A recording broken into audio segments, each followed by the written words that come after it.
કયા મામલામાં હાલ એડવોકેટ હતા અને અહીંયા કોર્ટમાં આવવું પડ્યું? સરદારનગર પોલીસ સ્ટેશનની અંદર તારીખ 25/3/2026ના રોજ સવારે 6:30 વાગે 80 કિલો મોહવંશની એક ફરિયાદ દાખલ થઈ હતી 3 આરોપી વિરુદ્ધ। એમાં આજે નામદાર કોર્ટ સમક્ષ આરોપી મોઇન ઉર્ફે મોહી યાકુબભાઈ મીરાસીને આજે નામદાર કોર્ટ સમક્ષ રજૂ કર્યા હતા।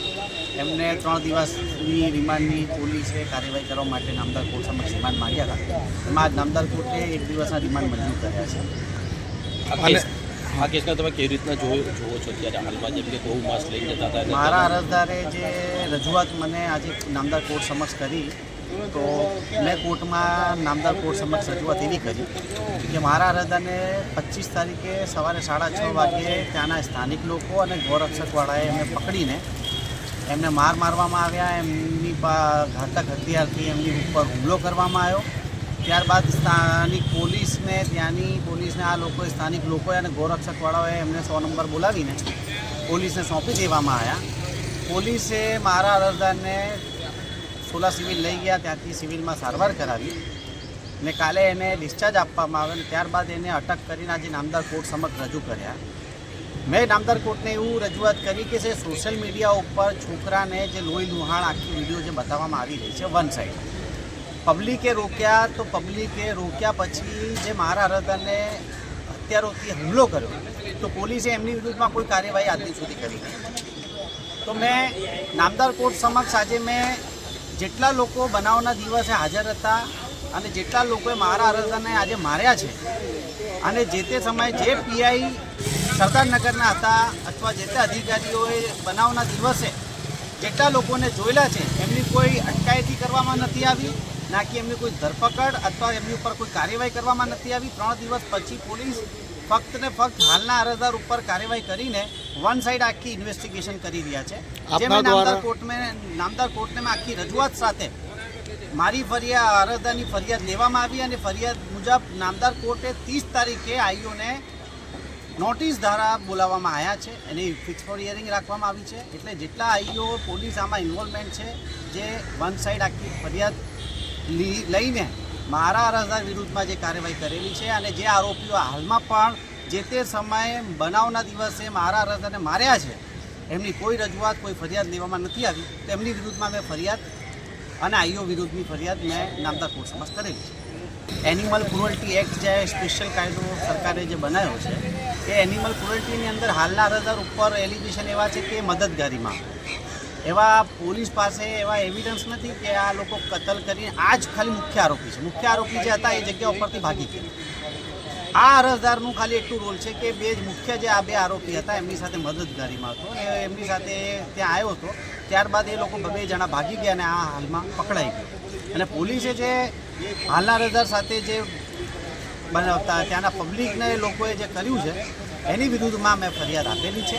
નામદાર કોર્ટ સમક્ષ જે પણ એની ફરિયાદ લેવામાં આવે, કેમ કે અમદાવાદની અંદર ઘણા બધા બનાવ એવા બને છે।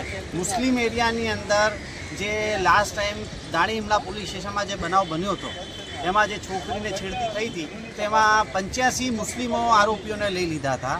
આજે હિન્દુ એરિયાની અંદર આ મુસ્લિમ આરોપીઓ પકડાવે છે તો પોલીસ એમની ફરિયાદ લેતી નથી, જે મારે છે વન સાઈડ મુસ્લિમો વિરુદ્ધ આ લોકો ફરિયાદ દાખલ કરીને આઈઓ અને આખી ઇન્વેસ્ટિગેશન વન સાઈડ ઊભી કરે છે। જેથી હું સીપી સાહેબને અને ડીજીપી સાહેબને કહેવા માંગીશ આમ તમારા મીડિયાના માધ્યમથી કે જેટલા અધિકારીઓ આ વન સાઈડ આખું કોમ્યુનલ એ કહે છે કે કોમ્યુનલ ના થઈ જાય એરિયાની અંદર, પણ કોમ્યુનલ તો આ લોકો જ ઊભા કરે છે। આ ઇન્વેસ્ટિગેશનના આધારે હું કહું છું કે આખી ઇન્વેસ્ટિગેશન અને અધિકારીઓ ફક્ત ને ફક્ત મુસ્લિમોને ટાર્ગેટ કરીને આરોપી બનાવી દે છે અને ત્યારબાદ પછી એમને નામદાર કોર્ટ સમક્ષ આવી રીતે કાર્યવાહી કરે છે। ક્યાંય ને ક્યાંય સંસ્થાના નામે પર આવી રીતના હિંસક ફેલાવાનું કામ કરવામાં આવતું? ગૌરક્ષકને આજ દિન સુધી જેટલી પણ એનિમલ ક્રુઅલ્ટીના કેસોમાં મેં ટ્રાયલ ચલાવી છે નામદાર સેશન કોર્ટ યા નીચલી કોર્ટની અંદર, એમાં કોઈ પરમિશન ગૌરક્ષકને આપવામાં આવતી નથી સરકાર તરફથી પણ અથવા કોઈ એજન્સી તરફથી કે એમને રોકવાનું એમને મારવાનું કોઈનું રાઇટ નથી। એના પછી પણ આ લોકો કાયદે ગુજરાતની અંદર આવી રીતે ગુંડા તત્વો હિંસકો કરે છે, એમની વિરુદ્ધમાં કોઈ કાર્યવાહી કરવામાં નથી આવતી। જેમ કે લાસ્ટ ટાઈમ મેં 2-3 ગૌરક્ષક ફરિયાદ અલગ એક વડોદરામાં કરી હતી, લાસ્ટ ટાઈમ એક અહીંયા અડાલજમાં કરી હતી। તો એ જે ફરિયાદો છે એ ફરિયાદો એટલી મારે મહેનત કરવી પડે છે, પછી પોલીસ એમની વિરુદ્ધમાં ફરિયાદ લે છે. ગૌરક્ષાને લઈને કેટલા આવા કિસ્સાઓ બન્યા છે અને કયા ગૌરક્ષાના નામે આવા બનાવો પણ બનતા રહે છે.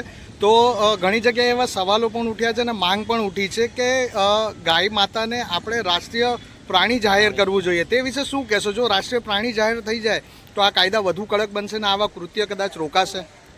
1954માં જ્યારે આ કાયદો બનાવવામાં આવ્યો તો 1960માં એની પછી સુધારો કર્યો અને 2017માં જ્યારે પ્રદીપસિંહ જાડેજા આપણા હોમ મિનિસ્ટર હતા ત્યારે એમની સરકાર અને વિજય રૂપાણી સાહેબની સરકાર સમય 2017માં આ કાયદા માટે આજીવન કેદની સજાની જોગવાઈ કરી દેવામાં આવી. પણ હાલમાં પણ જે બનાવો બની રહ્યા છે એમાં ખાલી વન સાઈડ ખાલી મુસ્લિમો જ આ રીતે હરકતો કરી રહ્યા છે, પણ ઘણી વસ્તુ એવી પણ તપાસમાં નીકળે છે, પાછળથી ખુલે છે કે ગૌરક્ષકવાળાઓ પણ એમને સપોર્ટ કરે છે. તો આવી બધી વસ્તુઓ આટલી મીડિયા સમક્ષ, સોશિયલ મીડિયા સમક્ષ ને આટલી બધી મેટરો થતી હોય છે. એટલે કેવી રીતે સપોર્ટ કરે છે?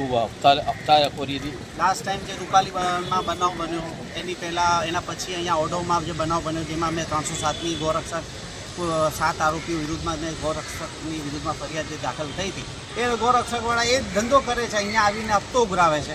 હપ્તો નથી આપતા તો આ લોકો આવી રીતે ગાડી પકડીને ખોટા કેસો કરાવે છે અને પછી મારે છે અને પછી પોલીસ પાસે એમને સોંપી દેવામાં આવે છે. એટલે પોલીસ સામે એમની છાપ એવી હોય છે કે અમે ગૌરક્ષક છે એટલે અમે ગુજરાતમાં અમે સરકાર તરફથી આ કામગીરી કરતા હોઈએ છીએ અને સરકારે અમને પરમિશન આપેલી છે. પણ લેટર પેડ ઉપર સરકારે આવું કોઈ કાયદો અથવા એવું કોઈ ઠરાવ કરેલો નથી કે આ આવી રીતે રોકી શકે અને મારી શકે.